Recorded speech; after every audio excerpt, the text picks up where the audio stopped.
Снова 4 утра, в моих ушах снова бит, снова эфир заполняет мой речитатив. Снова рождаются строки из ниоткуда в голове, снова я слышу от любимой: давай спать уже. И снова новый обзор представляю я для вас. И снова все, кто рядом, убираю я no chance. И снова ностальгия рвет твои колонки. Это Звездные войны, эпизод 1, хоуми. Вайгон и Оби-Ван Кеноби, рыцарь джедая, учитель и ученик с джедайскими мечами были отправлены послами для переговоров, решить споры Набу и Федерации торговой. Но, увы, говорить не хочет Федерация, хочет Набу захватить и не разбираться, кто кому что должен и кто что может. Завалить хочет джедаев и захват продолжить. Но эти парни непростые, они круче всех. На их фоне Спайдермен просто человек.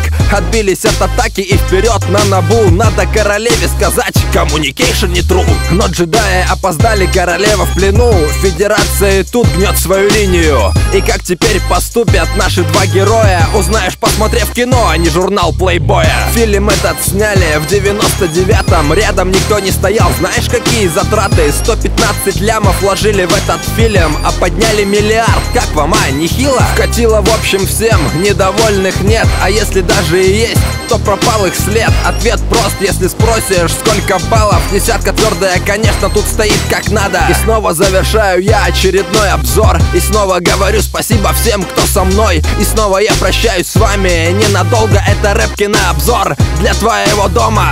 Только не превращайся опять в слюнтяя. Мать, ты смотри на меня. Ты должен сделать первый шаг прямо сейчас. Ты не вовремя. Что? Не вовремя? Да я ехал в твой долбанный офис 1,5 часа. Разгневанная чита. Блеск.